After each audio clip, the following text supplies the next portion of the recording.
الحمد لله رب العالمين، نحمده ونستعينه ونستهديه ونستغفره ونعوذ بالله من شرور أنفسنا ومن سيئات أعمالنا. من يهده الله فلا مضل له ومن يضلله فلا هادي له. أشهد أن لا إله إلا الله وأشهد أن محمدا عبده ورسوله. اللهم صل وسلم على نبينا محمد وعلى آله وصحبه ومن تبعهم بإحسان إلى يوم الدين. أما بعد، فإن أصدق الحديث كتاب الله وخير الهدي هدي محمد صلى الله عليه وسلم، وشر الأمور محدثاتها وكل محدثة بدعة وكل بدعة ضلالة وكل ضلالة في النار. أجرني الله إياكم من البدع ومن الضلالات ومن النار. آمين اللهم آمين.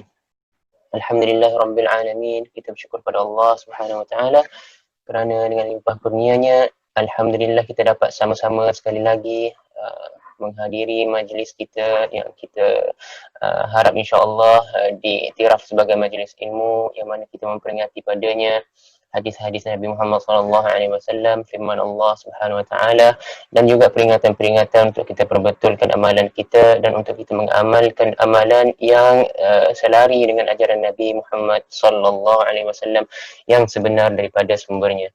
Jadi ada kat sini ada lagi tetamu kita tengah nak masuk ni, kita admit semua dulu dan insya-Allah kita akan kongsikan sekarang skrin. Siapa yang ingat hadiah mana yang kita dah ambil minggu lepas?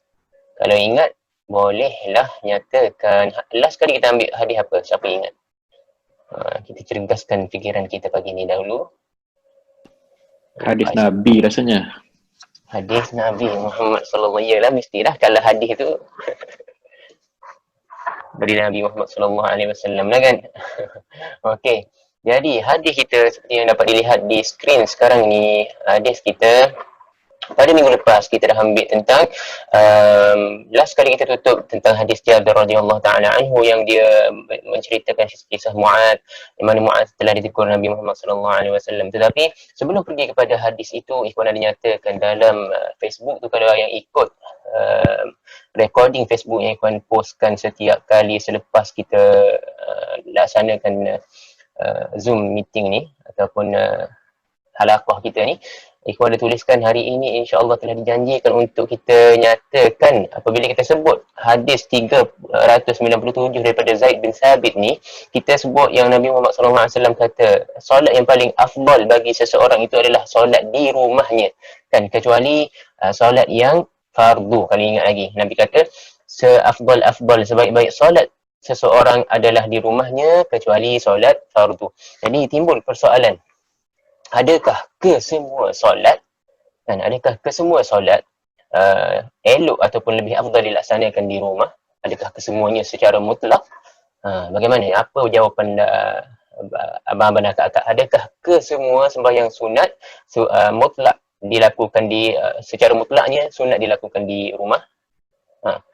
Itu timbul persoalannya. Jadi kita kumpul jawapan daripada kakak dan abang-abang. Kalau ada, letak dalam chat. Agak-agaknya secara mutlak ke ada sesetengah sembahyang sahaja, sesetengah yang lain tu dilaksanakan di masjid, itu yang lebih afdal. Mana satu jawapannya? Okey, ada orang ada participation kat sini.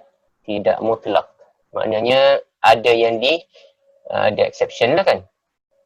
Adakah itu solat istisqa contohnya?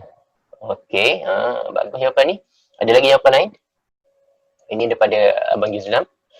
Abang Yuzlam kata tidak mutlak, tetapi solat istisqa contohnya khusus dilakukan di masjid lah, kan.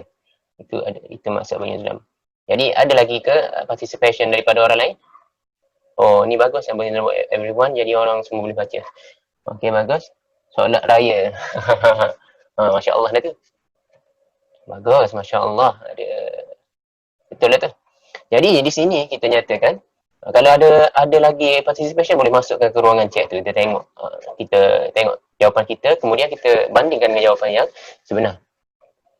Bukan nak menguji pandai atau tidak kita ni, tapi kita nak ni lah, kan, nak praktikkan sejauh mana yang kita fahami tentang agama kita, mana satu yang kena dengan caranya yang sebenar. Okey. Jadinya di sini, walaupun hadis ni kita tengok secara umum afdalu salatul mar'i fi baitihi, sembahyang seseorang itu lebih utama ataupun lebih afdal di rumahnya, kecuali sembahyang fardu, tidaklah memberi makna ke semua sembahyang sunat, kerana ada sembahyang sunat yang memang disyariatkan tempatnya di masjid. Contoh yang paling obvious ataupun contoh yang paling jelas tentang solat sunat yang disyariatkan dilakukan di masjid, tidak payah kita pergi jauh kan. Solat apa? Memang pada nama solat tu, pada nama ada sebut masjid dah. Solat apa? Solat tahiyatul masjid kan. Kalau nak cepat tak payah type, tekan space, boleh sebut cakap tahiyatul masjid. Tahiyatul masjid adakah dilakukan di rumah? Tidak, kerana pensyariatannya dilakukan di masjid. Contoh yang lain ialah macam contoh solat istisqa ni, contohnya kan, solat raya, dan apa lagi, solat kusuf kan. Bukan setakat tu saja. Bagaimana pula dengan solat tarawih? Agak-agak kat mana yang lebih sunat? Yang lebih sunat dilakukan di masjid. Juga solat tarawih dilakukan di masjid. Kenapa? Kerana ia sunnah Nabi pada 3 malam yang pertama, tetapi Nabi tinggalkan kerana Nabi bimbangi ia dijadikan fardu, jatuh kefarduannya kepada kaum muslimin, kerana pada waktu itu wahyu masih lagi diturunkan. Jadi Nabi kerana rahmatnya kepada umat, kerana dia ni kasihankan umat dia, dia tinggalkan. Tetapi kehendak dia hendak melakukan jemaah. Buktinya memang dia keluar pada 2 atau 3 malam yang pertama. Kemudian untuk menyokong lagi ia adalah perkara sunnah, pada zaman Umar kembali melakukannya. Kenapa? Kerana sudah tidak ada lagi punca ataupun penyebab ataupun yang panggil syarat panggil illah kenapa Nabi meninggalkannya. Sudah tiada kerana wahyu telah terhenti. Tidak akan ada lagi pensyariatan baru ataupun berubahnya hukum perkara-perkara tertentu selepas daripada wahyu telah terputus. Selepas kewafatan Nabi Muhammad sallallahu alaihi wasallam. Jadi dia dikembalikan kembali dilakukan di masjid, iaitu qiyamul lail pada bulan Ramadan, yang juga dikenali sebagai sebagai apa? Solat terawih. Kemudian timbul lagi satu persoalan yang lain, yang mana Ikhwan bangkitkan juga dalam Facebook minggu lepas tu. Kalau baca dalam post dia tu, kita Ikhwan cakap akan dibincangkan juga pada ataupun dipanjangkan lagi topik tu hari ini, iaitu tentang berkaitan dengan hadis yang kita pernah dengar dan tak asing daripada kita, iaitu Nabi Muhammad SAW telah menyatakan tentang kelebihan sembahyang di Masjidil Haram, sembahyang di Masjid Nabawi, dan sembahyang di Masjidil Aqsa. Betul ke tak? Kan? Bahkan Nabi kata la tushaddur rihal illa ila thalathati masajid. Nabi kata tidak boleh disediakan rihal ni, tunggangan untuk bermusafir, disediakan, dikhususkan untuk bermusafir, dipersiapkan diri dan tunggangan untuk bermusafir, kecuali jika hendak musafir di sini bukan mana-mana musafir untuk beribadah. Musafir untuk beribadah di masjid, kecuali kepada 3 masjid sahaja. Kalau kita nak menziarahi masjid untuk melakukan ibadah padanya, penziarahan kita itu, permusafiran kita itu adalah haram kerana Nabi larang, kecuali jika tempat tujuan kita adalah salah satu daripada 3 masjid. Kalau kita nak pergi tu ke Masjidil Haram, boleh. Nak pergi ke Masjidil Nabawi, boleh. Nak pergi ke Masjidil Aqsa, kita sediakan tunggangan untuk solat di situ, boleh. Tetapi kalau kita nak pergi ke Taj Mahal contohnya, kan, nak solat di situ, apa ni, Hagia Sophia ke apa kan, sebab di masjid kita nak pergi kat situ, nak solat di situ, boleh ke tak? Beli tiket dan sebagainya, boleh ke tak? Tak boleh. Haram. Nabi sudah telah larang. Masjid-masjid lain tidak boleh diagungkan dan dituju untuk melaksanakan ibadah padanya, sehingga akan memerlukan pemusafiran, kecuali 3 masjid saja. Dan dalam hadis itu Nabi juga sebut solatul mar'i fi masjidi hadha. Nabi kata solat seseorang di masjid aku ini melebihi solatnya di tempat ataupun di masjid yang lain sebanyak berapa? Ataupun di tempat yang lain sebanyak 1000 kali ganda. Solat di Masjid Nabawi lebih afdal di tempat lain berbanding dengan tempat lain sebanyak 1000 kali ganda. Kata Nabi kata solat di Masjidil Aqsa lebih baik daripada solat seseorang itu di tempat yang lain sebanyak 500 kali ganda, dan solat Masjidil Haram lebih baik daripada tempat-tempat yang lain, daripada solat di tempat yang lain sebanyak 100,000 kali ganda. Jadi kita nak buat macam mana ni? Kita nak sekarang ni, kalau kita nak solat sunat kan, nampak macam bercanggah dia. Solat sunat dekat rumah lebih afdal ke dekat Masjidil Haram lebih afdal? Contoh kita ahli Madinah, solat sunat dekat rumah kita ke nak kena solat sunat dekat Masjid Nabawi? Kan sebab bukan sedikit, 1,000 kali ganda Nabi kata. Timbul persoalan di sini. Jadi jawapan ni apa? Mana satu jawapannya? Cuba cek sikit. Masukkan jawapan dalam ruangan chat kalau ada. Fahamkan soalan dia tu? Jadi mana satu yang lebih afdal? Solat sunat di rumah kita ke solat sunat di Masjidil Nabawi, contoh kalau kita di Madinah? Tak ada jawapan Tak ada jawapan. Tak ada orang yang nak cuba. Di rumah. Okey. Satu jawapan di rumah. Masya Allah. Bagus. Jawapannya di rumah. Kalau boleh letak sebab lagi cantik. Kenapa di rumah? Kalau Syekh Ikhwan dia memang cakap kita kena bersepakat dahulu. So, siapa yang nak bagi jawapan mesti disediakan dengan dalil. Ini disediakan dengan sebab. Okey. Jadi jawapan yang sebenarnya Nabi solat sunat di rumah. Okey, jawapan yang sebenarnya, okey. Masya Allah ni, jawapan dia yang sebenar adalah jawapan Abang Sabri bagi tahu tu betul, kerana Nabi Muhammad SAW telah menyebut dalam hadisnya. Dua-dua hadis tu Nabi yang sebut kan? Ke siapa yang sebut? Ke satu sahaja Nabi yang sebut? Tak, Nabi adalah penyebut ataupun orang yang menyebut kedua-dua hadis yang sahih tersebut, iaitu tentang solat di masjidnya lebih afdal ataupun lebih baik daripada solat di tempat lain sebanyak 1,000 kali. Itu Nabi juga sebut. Kemudian yang kata tiada solat yang lebih afdal bagi seseorang lelaki itu kecuali di rumahnya, melainkan solat fardu kan. Itu pun Nabi juga yang sebut. Jadi macam mana kita nak gabungkan kedua-dua ni, nak combinekan kedua-dua ni, iaitu yang dimaksudkan dengan solat yang lebih afdal di masjid Nabi, kan solat di masjid Nabi itu 1,000 kali ganda lebih afdal dari solat-solat yang lain. Yang dimaksudkan itu adalah solat yang disyariatkan dilakukan di masjid. Sebab tu kita kata bukan semua solat sunat secara mutlaknya sunat dilakukan di rumah. Ada juga solat sunat yang sunat dilakukan di masjid, yang mana termasuk dalam hadis yang Nabi kata tadi, yang boleh dimasukkan di bawah hadis yang Nabi kata, iaitu solat di masjidku adalah 1,000 kali ganda lebih baik daripada solat di tempat lain. Solat sunat yang macam mana yang boleh dimasukkan bersama dengan hadis tersebut? Iaitu solat yang disyariatkan dilakukan di masjid, seperti mana yang kita sebut tadi, solat tahiyatul masjid, solat kusuf dan khusuf kan, solat gerhana tu. Kemudian boleh juga dikatakan istisqa, yang lain tak lakukan di rumah solat istisqa ni. Kemudian kita boleh juga katakan solat tarawih kan. Semua solat-solat ini tempat dia di solat sunat, walaupun dia solat sunat, tempat dia lebih afdal dilakukan di masjid kerana ada contoh-contoh yang dilakukan di masjid. Jadinya bukan semua solat sunat afdalnya dilakukan di rumah, tetapi hanya solat sunat yang telah disyariatkan dilakukan di masjid boleh dilakukan di masjid, dan bahkan dia boleh menjadi lebih afdal daripada solat yang dilakukan di rumah. Okey, harap itulah jelas tu. Macam mana nak combine tu kan.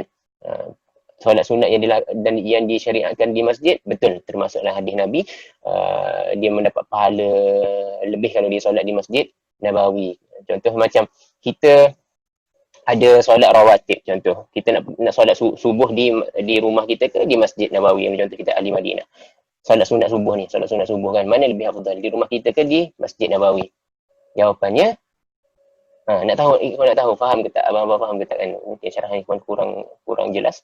Jadi kalau nak solat sunat sunat fajar, sunat subuh, kat rumah kita ke Masjid Nabawi? Jawapan Abang Yuzulam. Rumah tapi bagus, Masya Allah. Okey, Abang Sabri pun cakap di rumah, bagus, maknanya dah faham. Okey, ada tapi tu. Tapi kalau kita pergi Masjid Nabawi ataupun Masjidil Haram atau Masjid Aqsa sekalipun, kita nak kejar juga soft awal. Kalau pergi lambat masjid, tak dapatlah soft awal. Itu betul lah, tapi itu faktor yang lain itu menjadikan solat tersebut lebih afdal berbandingkan rumah kita. Itu tak termasuk dalam panggil solat tu sendiri. Itu adalah kedudukan solat tersebut di saf awal, ataupun itu kelebihan saf awal lah pula kan. Itu tak bukannya pada zat solat tu sendiri. Manakala kita bincangkan ni zat solat tu sendiri di rumah ke di masjid lebih afdal, jawapannya di rumah, kerana ia adalah solat sunat, jadi dia termasuk bawah umum hadis yang kita sebut tadi, iaitu solat sunat setiap orang itu lebih baik tempatnya di rumah, kecuali solat-solat yang fardu. Jadi kalau solat sunat subuh tu kita solat di rumah dahulu, itu lebih afdal daripada yang 1000 yang Nabi cakap tadi. Sebab dia tak termasuk kerana dia solat sunat. Yang Nabi cakap lebih baik daripada 1000 itu adalah solat yang disyariatkan di masjid, seperti solat fardu, solat tahiyatul masjid. Jadi kita solat dulu sunat kita di rumah, kerana solat di rumah adalah lebih afdal, kecuali untuk solat fardu. Kita solat dulu di rumah, itu lebih afdal daripada kita solat di Masjid Nabawi. Solat di rumah iaitu 2 rakaat subuh tu kita solat di rumah. Kemudian kita pergi awal ke kalau kita penduduk Madinah, macam Abang Jizlan cakap tadi, itu kita kena prioritize lah. Tapi kalau nak sebut secara teorinya, solat di rumah adalah lebih bagus pada zat solatnya, lebih afdal. Kemudian kita pergi ke Masjid Nabawi, kita akan solat apa? Kita akan solat ingat, dan kita akan dapat pahala yang dijanjikan lebih daripada solat lain tu, iaitu solat tahiyatul masjid. Lepas solat tahiyatul masjid tu, kita solat dua rakaat tahiyatul masjid je lah untuk solat subuh. Nah, contoh kita ni solat subuh, kerana tidak ada lebih daripada 2 rakaat antara sebelum fajar hingga ke subuh tu. Hanya dibenarkan 2 rakaat subuh sahaja. Okey, solat sunat mutlak tidak ada dalam waktu tersebut. Kemudian kita solat subuh. Tapi kalau kita ambil contoh lain macam hari Jumaat kan, macam hari Jumaat, kita datang ke masjid, ke Masjid Nabawi, hari Jumaat kita kena datang awal macam Abang Yuzlan cakap tadi. Ini boleh praktikkan contoh Abang Yuzlan tadi. Kita datang awal kerana hari Jumaat memang disyariatkan untuk kita hadir ke masjid awal. Bila kita hadir ke masjid awal, kita solat tahiyatul masjid. Yang ini tidak ada syak wasangka lagi lah bahawasanya solat tahiyatul masjid itu lebih afdal di masjid lah, memang disyariatkan di masjid. Kemudian bagaimana pula selepas tu, adakah kita nak solat sunat ataupun tidak? Nak solat sunat yang lain ataupun tidak? Sebab kita dah berada di masjid dan kita tahu hadis Nabi cakap tadi, solat sunat di rumah lebih afdal kan, melainkan solat fardu barulah lebih afdal di masjid. Jadi kita nak solat sunat ke tak? Mana satu lebih afdal? Ialah kat sini, dalam hal ini kita solat di masjid lah, di masjid lebih afdal lah pada waktu itu. Solatlah banyak mana yang kita nak, tak perlu balik ke rumah balik. Solat sebanyak mana yang kita nak, sebab hadis yang lain, ada Nabi nyatakanlah hadis yang lain, malaikat ataupun malaikat lam tazal, Nabi kata, tidak berhenti mendoakan dan berselawat ke atas orang yang sembahyang selagi mana dia kekal di tempat tersebut. Kalau dia kekal sembahyang di tempat tu, malaikat terus berselawat dan beristighfar dan mendoakan. Apa maksud malaikat berselawat? Malaikat berselawat kepada kita. Apa maksud dia? Kan, ikhwan yakin dan percaya, abang-abang yang ikut halaqah kita lama dah, dia tahu makna berselawat tu apa, iaitu memuji kita di hadapan Allah Subhanahu Wa Taala. Jadi malaikat akan memuji kita, malaikat minta Allah Subhanahu Wa Taala puji kita di hadapan malaikat-malaikat yang lain, di hadapan malaikat lain yang berada di sisi Allah Subhanahu wa ta'ala. Kita akan dipuji, nama kita akan dipuji, itu maksud berselawat. Kemudian didoakan kebaikan, kemudian didoakan agar kita diampunkan. Jadi kalau kita dalam kes yang kita sebut tadi, dalam senario tadi tu, kita solat sunat di masjid pun, itu lebih afdal, tak perlu balik ke rumah balik. Yang masa tu boleh solat di masjid dah. Sebab hadis yang lain yang menyokongnya tu. Okey, harapnya telah jelas. Jadi secara umumnya, walaupun kita di Madinah, solat sunat kita di rumah lebih afdal daripada di Masjid Nabawi. Okey, itu secara umumnya. Hadis seterusnya daripada Jabir radhiyallahu taala anhu qala shalla Muadz bi ashabihi al-isya. Muaz telah sembahyang bersama sahabatnya solat isya. Kemudian Muaz baca panjang, kemudian Nabi kata, adakah kamu ingin menjadi fitnah wahai Muaz? Nabi marah pada dia ni. Dalam riwayat yang lain Nabi marah, merah mukanya, dan ada riwayat menyatakan aku tidak pernah tengok Nabi marah sebegini melainkan pada tempat ini. Ini Nabi tegur Muaz kan, masih ingat lagi pada minggu lepas, Nabi kata, sekiranya kamu mengimamkan manusia wahai Muaz, maka bacalah dengan surah Asy-Syams wad-Duha dan surah Duha, wasabbih isma rabbikal a'la, dan iqra bismi rabbikal ladzi khalaq, dan wal laili idza yaghsha. Nabi bagi contoh surah-surah yang boleh dibaca jika kita mengimamkan manusia. Kalau kita nak solat sendiri, nak baca panjang surah mana pun tak apa. Tapi kalau kita mengimamkan manusia, Nabi kata kalau kita panjangkan, seperti Muaz telah panjangkan, dia baca surah Al-Baqarah dan An-Nisa, ketika mana dia balik ke kaum dia tu, sedangkan kaum dia tu petani dan sebagainya, penat mereka, dahlah menunggu Muaz balik daripada solat bersama Nabi. Kemudian bila Muaz balik, Muaz baca panjang pula padanya. Jadi Nabi kata kalau kita panjangkan melebihi surah yang Nabi syariatkan untuk dibaca pada solat isyak ni, kalau kita baca panjang melebihi surah-surah ini, kita akan jadi fattanan, orang yang menimbulkan fitnah. Apa maksud menimbulkan fitnah dalam bahasa Arab ni? Menimbulkan fitnah. Kita faham fitnah ni maksudnya apa? Tuduh kan? Orang Melayu, fitnah lebih besar daripada membunuh katanya. Fitnah tu dia faham menuduh. Bukan. Fitnah tidak memberi makna menuduh. Fitnah dalam bahasa Arab. Fitnah dalam bahasa Arab adalah memberi makna, dua makna utama dalam bahasa Arabnya. Okey, hari ini kita betulkan kefahaman kita.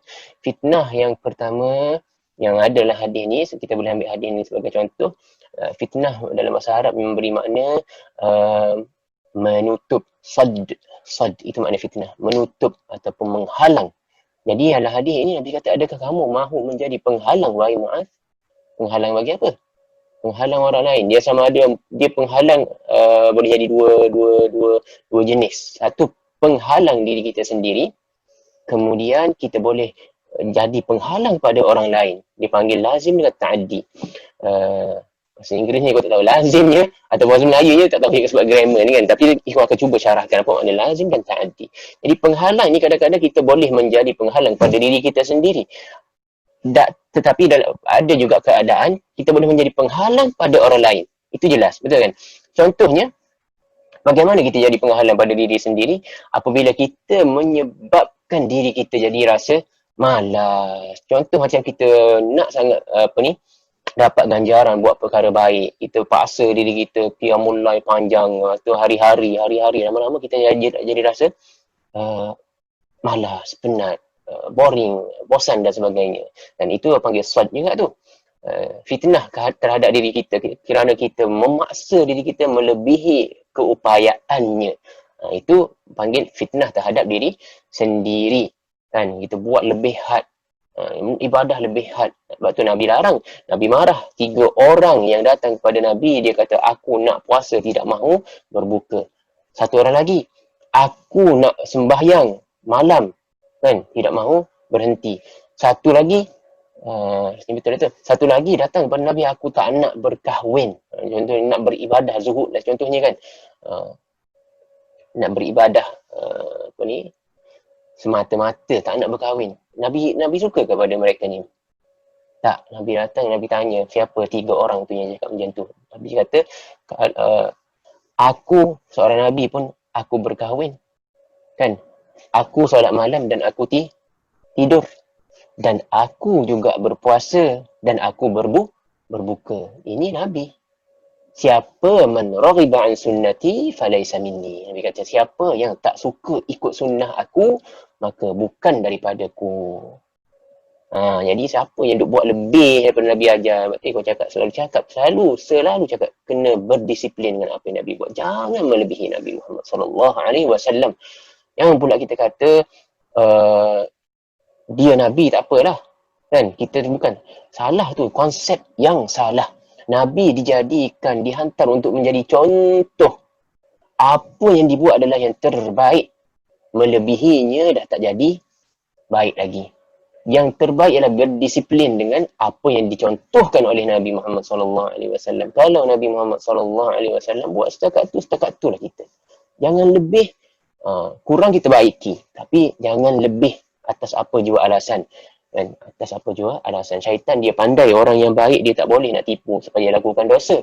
Bagaimana dia nak tipu orang yang jenis baik ni? Dia kata, buatlah lebih. Kan? Buat lebih, apa salahnya? Perkara baik. Kan? Niat baik.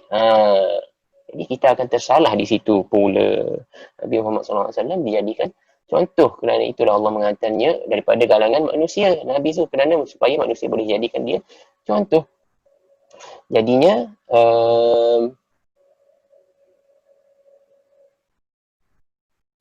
nak cakap tadi maksud fitnah. Maksud fitnah yang pertama ialah kita menghalang diri kita daripada diri kita sendiri pada kebaikan, daripada mencontohi Nabi 100% dan sebagainya. Kemudian maksud fitnah yang kedua pula ialah menghalang juga. Menghalang apa? Menghalang orang lain daripada mendapat kebaikan ataupun mengikut ajaran Islam, mengikut syariat yang diajarkan oleh Nabi Muhammad SAW. Itu makna yang ada dalam hadis ni. Jadi Nabi kata, adakah kamu ingin menjadi penghalang wahai Muaz? Orang yang mau menimbulkan fitnah wahai Muaz. Penghalang apa ni? Penghalang manusia daripada solat berjemaah. Jadi faham dah tu kan apa makna penimbul fitnah ni? Bukan tuduhan, fitnah bukan tuduhan. Tuduhan tuhmah dalam bahasa Arabnya. Okey? Jangan kita dah cakap, fitnah asyaddu minal qatl. Menuduh orang tu lebih daripada bunuh. Salah maknanya. Walaupun ustaz yang bawa benda tu salah. Kita tahu ustaz tu telah tersalah, dan kesalahan biasalah. Kalau kita nak cari kesalahan orang, memang banyaklah manusia ni tidak terlepas daripada kesalahan. Kalau orang cari kesalahan kita pun akan jumpa juga. Kita tak terlepas daripada kesalahan. Jadi kita tahu benda salah, kita tidak ikut, kita perbetulkan dan perbaiki sekurang-kurangnya untuk diri kita sendiri dan kefahaman kita. Jadi makna yang lain, satu lagi makna fitnah ialah, Ikhwan cakap tadi, dua kan. Dua tu, satunya penghalang, satu lagi syirik. Dan penghalang tu terbagi pada dua, Ikhwan dah syarahkan, iaitu satunya menghalang diri sendiri ataupun kita boleh jadi menghalang orang lain. Jadi makna yang kedua ialah fitnah memberi makna syirk, kesyirikan juga. Dua makna ini adalah makna fitnah dalam bahasa Arabnya. Tidak ada menyentuh maksud tuduhan sedikit pun. Jadi dalam ayat Al-Quran, al-fitnatu asyaddu minal qatl, itu adalah kesyirikan. Kamu menyebabkan orang lain syirik, kamu sendiri melakukan kesyirikan, itu lebih teruk daripada pembunuhan. Okey, al-fitnatu asyaddu minal qatl. Fitnah, kesyirikan itu lebih buruk daripada pembunuhan. Kerana ayat ni kalau kita fahami konteks dia diturunkan apabila Nabi menghantar dua orang. Nabi menghantar satu yang dipanggil Sariyah untuk ke satu tempat yang Nabi Muhammad SAW dia tahu akan ada orang Quraisy masa ni mula-mula Nabi berhijrah ke Madinah. Orang Quraisy akan datang, caravan dia akan datang nak masuk ke Mekah. Nabi masa tu Nabi nak dapatkan kembali apa yang orang Quraisy berdagang daripada harta benda orang Islam. Nabi nak dapatkan kembali dan Nabi nak halang harta benda ini sampai kepada Quraisy. Kenapa? Kerana pada waktu itu adalah waktu berperang. Dan apabila datang harta benda dan sebagainya, wang, datang fund daripada luar masuk ke Mekah, apa akan jadi? Mereka akan gunakan untuk membina tentera, membeli senjata dan sebagainya, dan keburukannya akan menimpa kaum Islam selepas itu. Jadi Nabi nak sekat, ini pandai strategi Nabi Muhammad SAW, kerana pada waktu mereka dah isytiharkan perang. Kan? Ini bukan rompakan dan sebagainya, tak. Kerana pada waktu itu berperang. Kita faham kat situ. Jadi Nabi hantar sahabat dia, Saraya, dia tak pergi tapi dia hantar kumpulan perang ni, satu batalion pergi ke satu tempat. Nabi bagi surat, Nabi tulis, jangan kamu buka, kamu berjalan selama 3 hari, jangan kamu buka, kecuali selepas dah berjalan ke situ selama 3 hari baru kamu buka. Dan kamu mesti bagi pilihan kepada, Nabi cakap pada ketua dia, kamu bagi pilihan kepada sahabat-sahabat yang lain yang di bawah kamu, sama ada mereka nak ikut arahan ini ataupun mereka boleh balik kalau tak nak ikut arahan dalam surat tersebut. Bila sampai ke tempat tersebut, dia buka surat itu, dia baca arahan Nabi. Nabi kata suruh pergi ke suatu tempat, satu wadi, satu lembah, dan tengok hal ehwal orang kafir di situ. Spy kan, tengok. Bila mereka pergi, masa tu dia tanyalah sahabat, ke semua sahabat yang ikut nak pergi, nak mematuhi arahan Nabi Muhammad SAW. Bila pergi, mereka dapati ada caravan yang membawa harta, dan ada 2-3 orang sahaja orang Quraisy di situ. Maknanya ini apa dia panggil? Ini dia panggil peluang keemasan. Tetapi masalahnya, malam itu adalah malam terakhir bulan yang halal. Mereka ni kaum Quraisy, kaum kita sekarang pun ada bulan-bulan haram kan, bulan-bulan haram yang diharamkan padanya berperang dan membunuh dan sebagainya. Itu adalah malam yang terakhir dalam konon ataupun undang-undang orang Arab ini untuk berperang. Kalau mereka malam terakhir, kalau mereka biarkan, maknanya bulan haram, pada waktu itu bulan haram. Ikhwan tersilap tadi, terbalik. Pada waktu itu bulan haram. Kalau mereka bunuh 2-3 orang kafir ni pada waktu itu, mereka akan membunuh orang-orang kafir ni pada bulan haram. Yang telah disepakati tidak boleh membunuh padanya. Kan? Kalau mereka biarkan, terlepaslah peluang keemasan ni dan mereka akan membawa harta benda tadi masuk ke Mekah, kemudian akan menjadi bala bencana pula kepada orang Islam. Jadi mereka terpaksa buat pilihan mana satu. Dan last sekali, mereka melepaskan anak panah dan membunuh dan berjaya menghalang karavan tersebut, dapat ambil harta itu, bawa kepada Nabi Muhammad SAW. Dan Nabi Muhammad SAW sangat sedih dengan perbuatan tersebut, kerana pada waktu itu orang Quraisy, orang kafir apa semua akan kutuk orang Islam. Dia kata, tengoklah ini ashab Muhammad, sahabat-sahabat Nabi kan, sahabat-sahabat Muhammad, kita sebut Nabi lah, sahabat-sahabat Muhammad telah membunuh pada waktu tidak menghormati bulan haram. Jadi Nabi sedih, Nabi tak tahu macam mana nak jawab. Allah turunkan ayat tadi kan. Allah kata, Allah sebutkan ayat tu, dan last kali Allah sebut al-fitnatu asyaddu minal qatl. Kamu duk tanya tentang pembunuhan yang mereka lakukan pada bulan haram. Allah kata, kamu duk tanya pasal benda tersebut, bagi kamu perkara ni besar kan. Allah kata, al-fitnah, kesyirikan kamu tadi lebih besar daripada pembunuhan. Itu maksud al-fitnah tu min asyaddu minal qatl. Betul, pembunuhan yang berlaku pada bulan haram besar. Tetapi Allah nak bagi tahu pada orang kafir, kamu syirik kamu tu lebih besar daripada pembunuhan yang mereka lakukan pada bulan haram.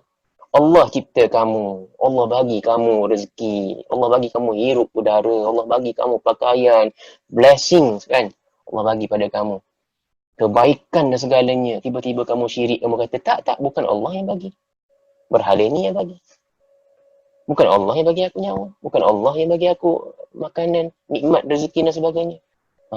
Bagi kita pun memang kurang ajar kan. Jadi Allah sebut balik pada dia. Allah kata, al-fitnah, kesyirikan yang kamu buat itu lebih besar, lebih buruk dan lebih teruk daripada pembunuhan yang telah dilakukan oleh mereka tadi pada bulan haram. Jadi itu nak jelaskan makna fitnah yang sebenar. Dalam hadis ini kita boleh tahu dah makna fitnah yang sebenar boleh jadi kesyirikan dan boleh jadi penghalang, sama ada menghalang diri kita ataupun orang lain daripada melakukan kebaikan dan syariat ajaran agama Islam yang sebenar. Jangan kita menjadi fitnah kepada orang. Okay? Walaupun kita niat nak lakukan kebaikan, jangan kita menjadi fitnah kepada orang. Hadis ini, daripada hadis ini kita boleh belajar kan.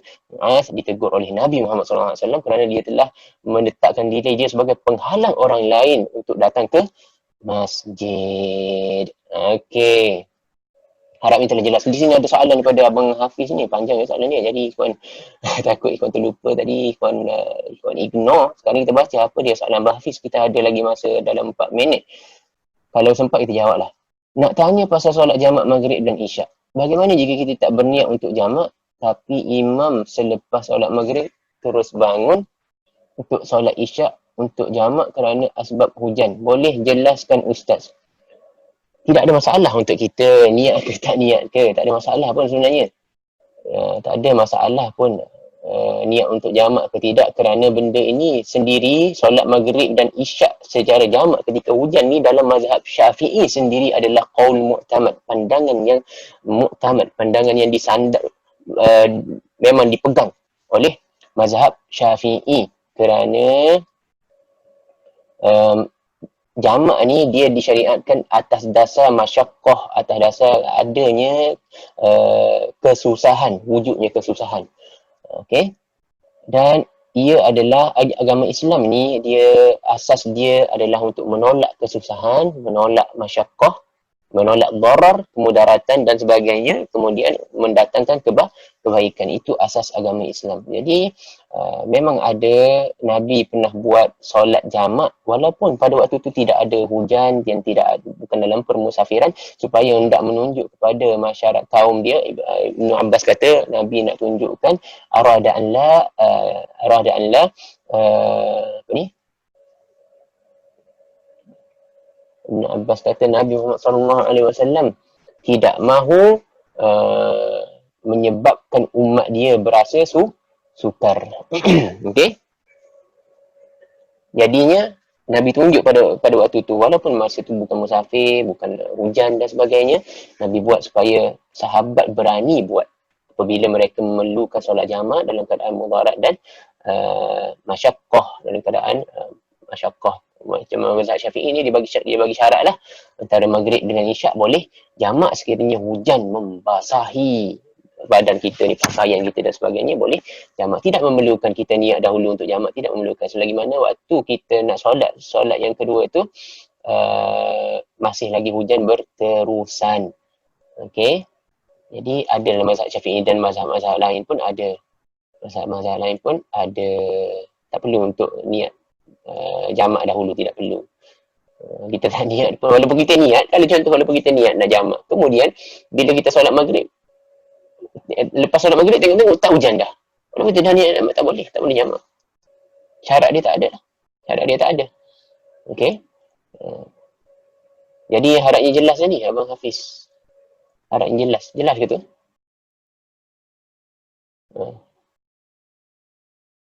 Ke ada lagi kekeliruan? Ada kurang pada seminit. Jadi kalau ada kita bangkitkan lagi pada minggu hadapan isu ni. Kalau tak ada, kita harap perjumpaan kita hari ini diberi keberkatan oleh Allah Subhanahu Wa Taala, dan pertemuan ini dinaungi oleh malaikat dengan tanda redha-Nya ke atas kita, dan kita harap apa yang kita pelajari pada hari ini menjadi hujah kepada diri kita di hadapan Allah Subhanahu Wa Taala sebagai amalan baik kita, dan tidak menjadi hujah ke atas diri kita kerana mengetahui kebenaran dan menolaknya dan tidak mahu mengikutinya. Kita jumpa insya-Allah pada minggu hadapan. Subhanakallahumma wa bihamdika, nasyhadu an la ilaha illa anta, nastaghfiruka wa natubu ilaik. Terima kasih kepada semua. Assalamualaikum warahmatullahi wabarakatuh.